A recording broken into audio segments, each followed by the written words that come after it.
Vikings, fierce, bloodthirsty, ruthless warriors of the sea. There was no group as widely adventurous as the Norse in history. They launched expeditions from Scandinavia, beginning in the late 7th through 12th centuries, which saw them travel the world throughout northern, eastern, and western Europe, Africa, the Middle East, and even the New World. So who exactly were the Vikings? Why were they so feared? What made the Vikings explore the world, and how far did they go? Hello, I'm Colin Heaton, former soldier, Marine Corps scout sniper, history professor, historian, and book author. And we will answer these questions and other issues on this segment of Forgotten History.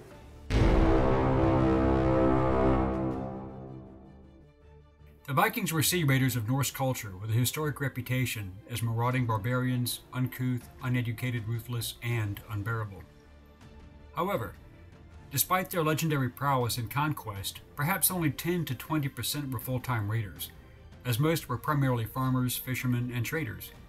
Most of the remaining fighters joined raiding parties either after the planting or after the harvest. For example, when they went on raids, they killed or enslaved entire populations and looted anything of value, such as the Viking assault in 793 against the Saxons on the island of Lindisfarne, Holy Island, and the Church of St. Cuthbert, off the coast of Northumberland on the English East Coast. Christian Europe as a whole was shocked by the brutality and audacity of the attack, but more was to come.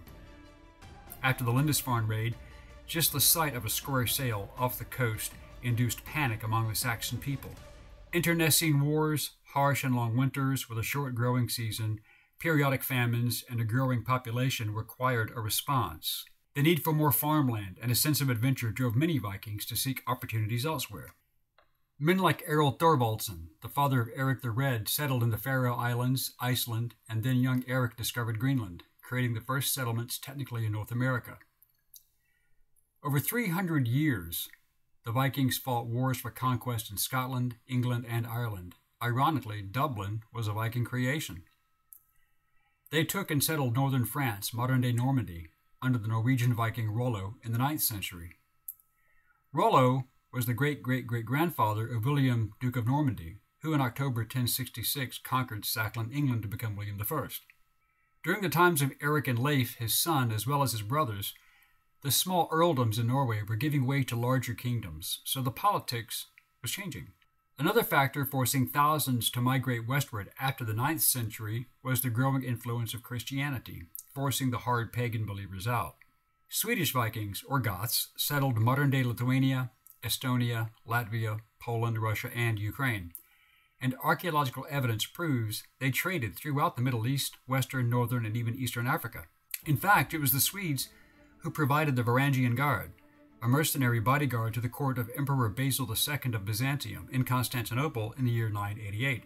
And Norwegians did the same for Prince Yaroslav the Wise of Kiev in the 11th century, which saw the continued exposure of Christianity which these Vikings took back home. In fact, future Norwegian king Harald Hardrada followed the path of previous Norsemen in the 11th century when he led expeditions into Ukraine, the Crimea, Sicily, and was once a reluctant guest of Empress Zoe at the Byzantine court in Constantinople.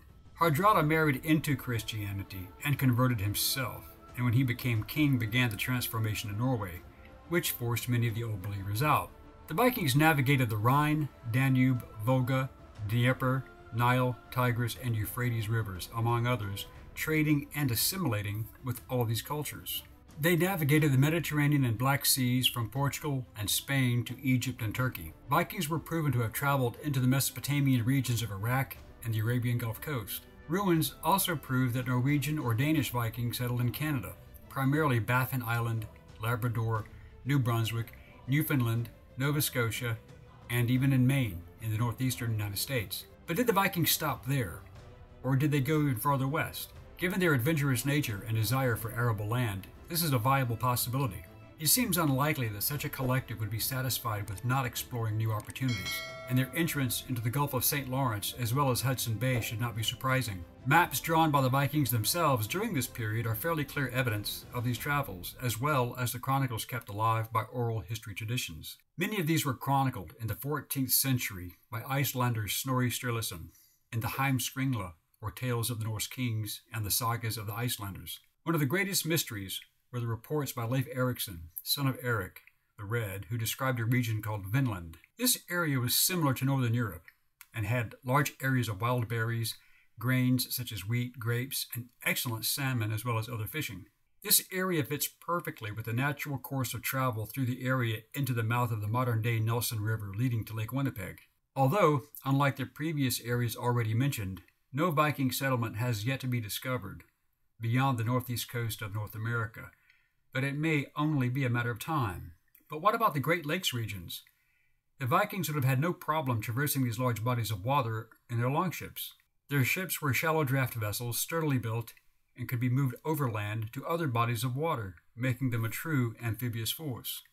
Evidence seems to prove this theory, as large runestones have been found in Manitoba, Canada, Minnesota, and along the Hudson Bay area.